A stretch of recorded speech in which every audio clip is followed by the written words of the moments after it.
Welcome to EduRev. Hello everyone, welcome to EduRev classes. I'm Sarvani Nandipati. I'm going to be your maths educator. I have done my graduation from NIT Calicut and I have more than 3 years of teaching experience. This is the 5th video of the real numbers. The first 4 videos is about Euclid's division lemma concept, fundamental theorem of arithmetic, and how to prove a given number is irrational, and irrational numbers and their decimal expansions. If you are not clear with any of these topics, you can watch that videos as well. And in this video, I'll be covering all the problems from all the exercises. So if you're going for the revision, this video will be very helpful to you. So let's get started. The largest number which divides 320 and 457, leaving reminders 5 and 7 respectively is. So we haven't done these kind of problems, right? We know how to find LCM and HCF, but how is this problem is related? You have to know a concept. So when they ask the largest number by which x and y are divisible and gives the reminders a and b is the HCF of x minus a and y minus b. Here, if you correlate them, the value of x is 320 and the value of y is 457, the value of a is 5 and the value of b is 7. So what am I supposed to find? HCF of 320 minus 5 and 457 minus 7. What will be that? HCF of 320 minus 5 will 320 minus 5 will be simply 315 and 457 minus 7 will be 450. So I have to find the HCF of 315 and 450. And in this problem, they haven't asked you specifically that you have to use Euclid division lemma or fundamental theorem of arithmetic. So now you are free to choose whatever you find it convenient. Here I am using Euclid division lemma. So to do that, the larger number I'll take it as dividend and the smaller number I'm going to take it as divisor. So 315 table once, because 315 twos will be 630, which is greater than 450. So 315, if I subtract, what will be the value? 135. How do I represent this? If this is A and this is B and this is Q and this is R, A is equal to BQ plus R. So 450 can be written as 315 into 1 plus 135. See, when you're using the Euclid division lemma concept, it's not necessary that you perform the division in the main answer sheet, because they'll be looking only at the equations. If the equations are correct, they'll give you marks. And how do you find the HCF? Whenever the remainder is 0, whatever is the divisor, that will be your HCF. Here the remainder is not 0. So what should we do in that case? We have to consider the remainder as divisor and the previous divisor as the dividend and do the operation again. So 135 is going to be my divisor and 315 is going to be my dividend. 135 table how many times? 2 times. What will be that value? 270. If I subtract 275, what I'm going to get? 45. So how can I represent this again based on the Euclid's division lemma? It's simply 315 is equal to 135 into 2 plus 45. So I have represented like that, and here also the remainder value is not 0. So I have to again do the operation. Now 45 is going to be my divisor and 135 is going to be my dividend. 45 3s is 135. So if I subtract, the remainder is 0. How can I represent that using Euclid division lemma? 45 into 3 plus 0 is equal to 135. Here the remainder is 0. So whatever is the divisor, that is going to be your HCF. So what will be the HCF of 315 and 450? 45. So what will be the largest number which divides 320 and 457, leaving the remainder 5 and 7 is simply 45. If you want, you can verify that result and you will get the reminders as 5 and 7 respectively for 320 and 457. You should be knowing this concept. If without this concept, you won't be doing. The largest number by which x and y are divisible and gives the remainder a and b is the HCF of x minus a and y minus b. This is the important thing that you have to know to do this problem. I'm going to the next question. Show that the cube of any positive integer is of the form 4m, 4m plus 1 or 4m plus 3 for some integer m. These can come under long distance questions and these are important models. So let's look at the solution. I'm considering cube of a particular number as a. So based on the Euclid division lemma, what is Euclid division lemma? A is equal to bq plus r. And what is the condition that we have for r? R should be greater than or equal to 0 and less than b. In this case, I'm taking b value as 4. Why am I taking 4? See, all the forms that they have represented is like 4m, 4m, 4m. That's why I'm taking b value as 4. So how can I write a is Euclid division lemma? A is equal to 4q plus r. And what is the condition on r? R is greater than or equal to 0 or r is less than 4. Simply I'm taking b value as 4 in the Euclid division lemma, nothing else. And this particular term, a is equal to 4q plus r, I'm cubing on both sides. And what is a plus b whole cube formula? A cube plus b cube plus 3a square b plus 3ab square. I'll be applying it here where my a will be 4q and my b will be r. So 4q whole cube plus r cube plus 3 into 4q square r plus 3 into 4q into r square. What is 4q whole cube? 4 cube will be 64. So 64 cube plus r cube, and 3 into what is 4q square? 16q square. So 3 into 16q square into r. 3 into 16 will be 48. Q square into r is simply q square r. So the term is 48q square r. And here 3 into 4 is 12. 12 into q is 12q and 12q into r square is 12q r square. So a cube can be represented in this form and I am considering that as equation 1. 0. See, the condition on r is greater than or equal to 0 and r is less than 4. So what are the possible values for r? R can be 0, r can be 1, r can be 2 and r can be 3. R is less than 4, so you can't take the 4 case. So I'll be checking for all these 4 cases whether it can be represented in this form 4m, 4m plus 1 and 4m plus 3. If you are able to prove that in all these 4 cases it is coming as any one of these forms, so any cube number can be represented in all these forms, right? So that is my approach. So now I'm taking r is equal to 0.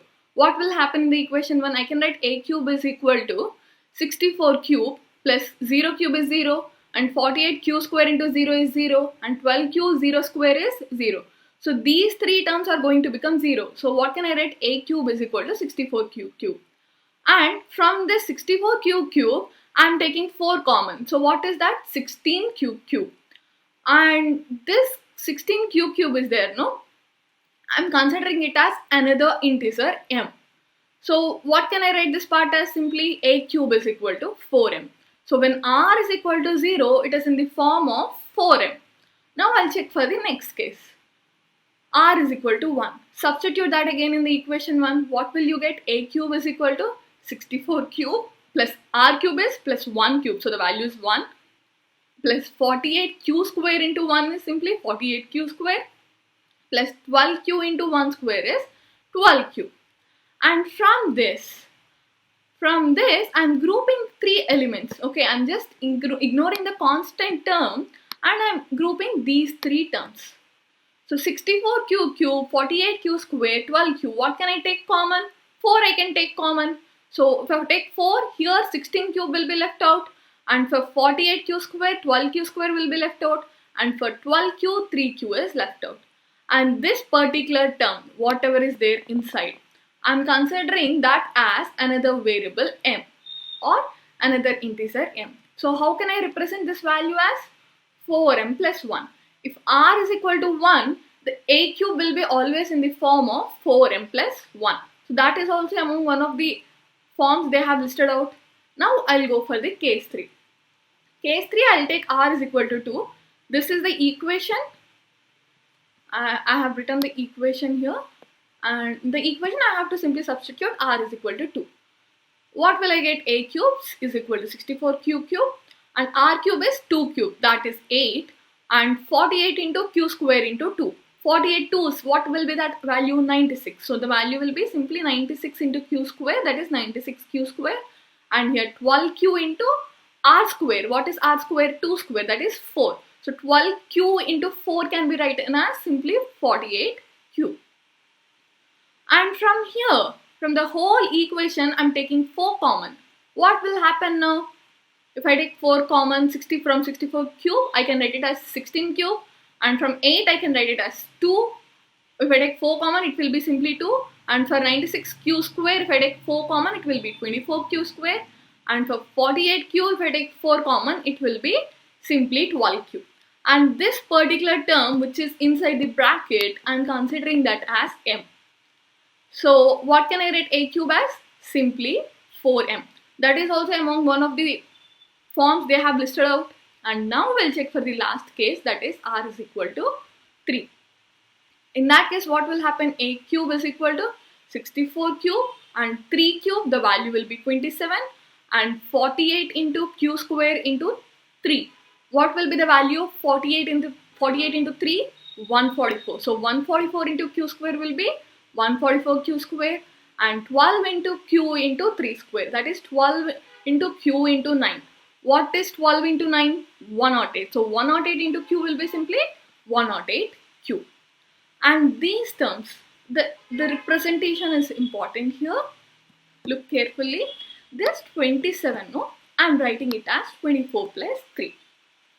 27 is equal to 24 plus 3 because 24 plus 3 is also giving me the value as 27. And the other terms I am grouping together.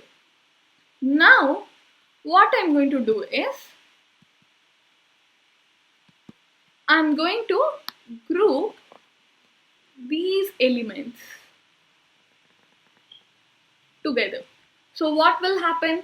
From this, if I take 4 common, 64 cube, if I take 4 common, it is 16 cube. From 144 q square, if I take 4 common, that is 36 q square. And for 108, if I take 4 common, it is 27 q. And for 24, if I take 4 common, it is 6. Right? The remaining term, I am taking the remaining term, that is specifically this term, I am considering it as m. So how can I write this term as 4m plus 3? So a cube is coming in the form of 4m plus 3. So that is also one of the forms they have listed out. So we have checked for all the possibilities of a cube, right? 4q plus 1, 4q plus 2 and 4q plus 3. And all of them are ending up with the forms either 4m, 4m plus 1 or 4m plus 3. So I can conclude that the cube of any positive integer is of the form 4m, 4m plus 1 or 4m plus 3 given m is an integer. So this is how you will be solving these problems. These problems are very important and they'll come for long answer questions. I'm moving on to the next question. A hot question. If HCF of 6, a is 2 and LCM of 6, a is 60, find a.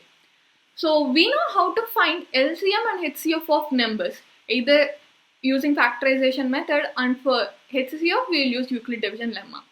But now they are not telling us the numbers, they have given us the values. So how do you find a number?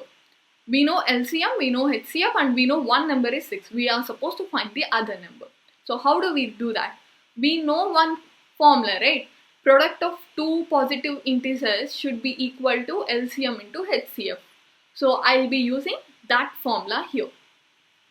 What are the two integers I know? 6 and a. So 6 into a should be equal to LCM value is 60 and HCF value is 2.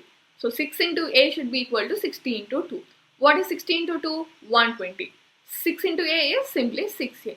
So 6a should be equal to 120. That means a should be equal to 120 by 6 or a is equal to 20. So if you know this particular formula, you will be able to do this question.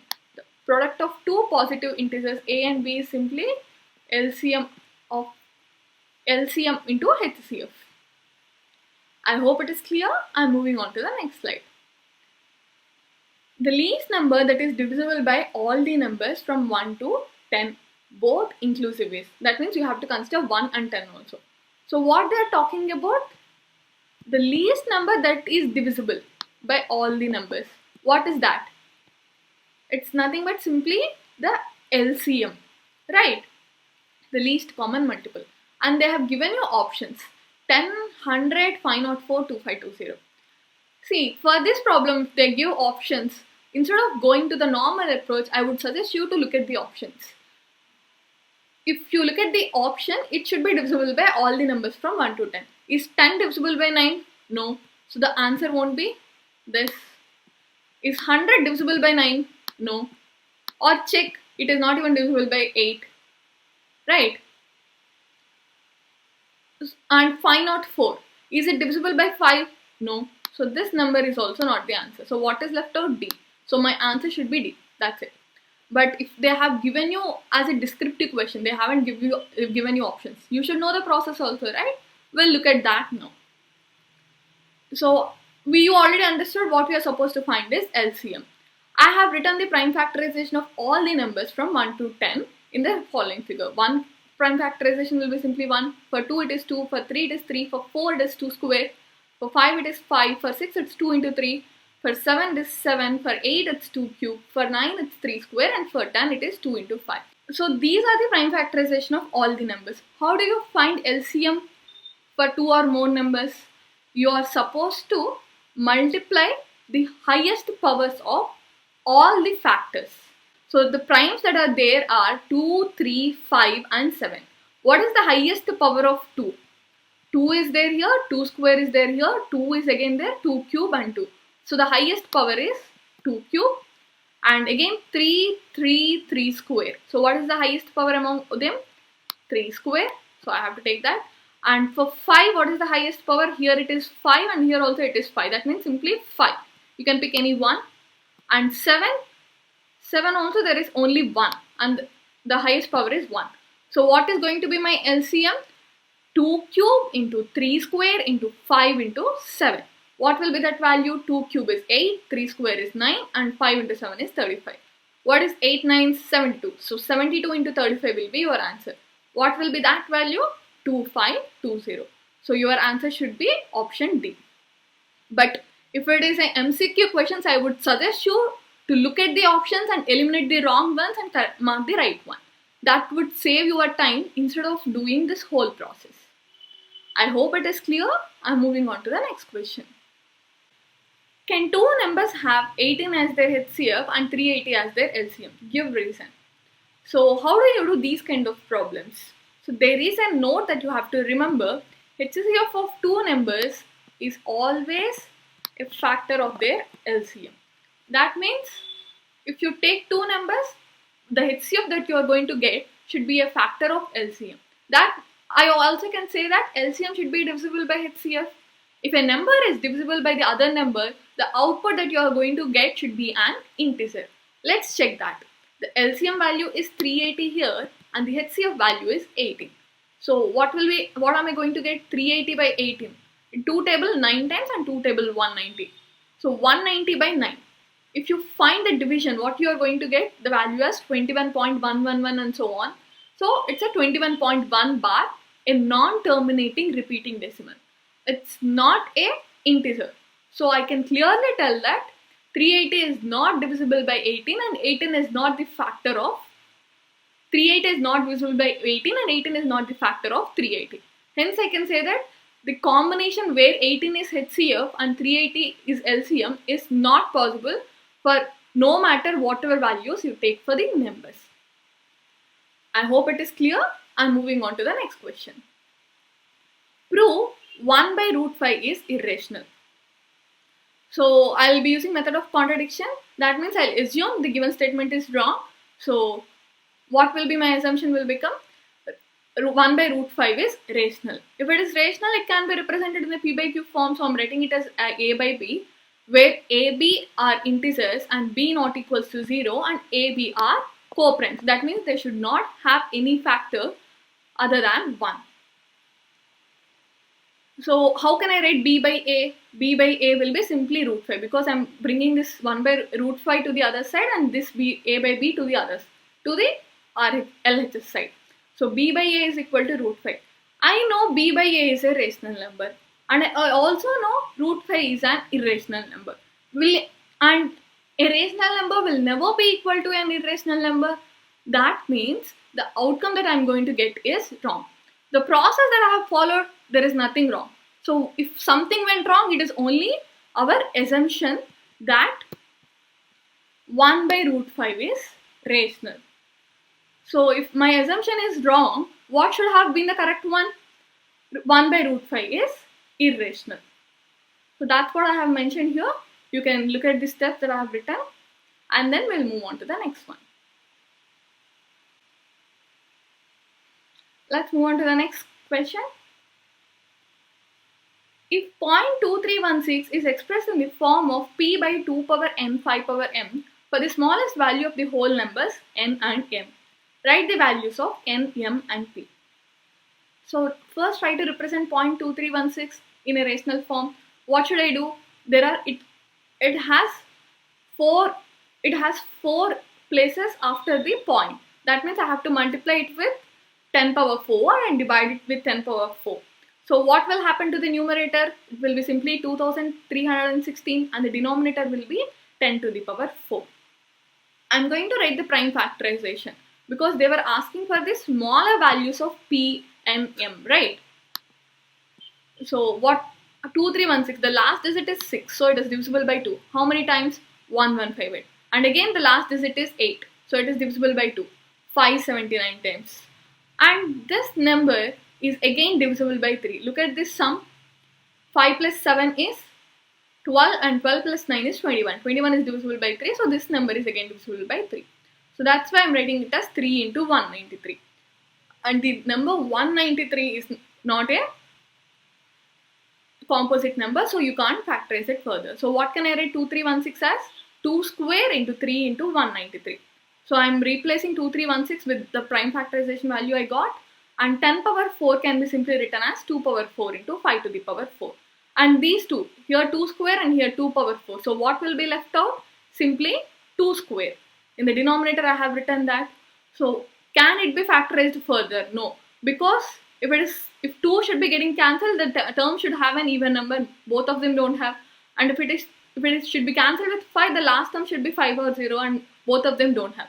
So this is the simplest form. So what will be p value? 3 into 193, that is 579. And what will be my m value? The power of 5, that is 4. And what is my n value? The power of 2, that is 2.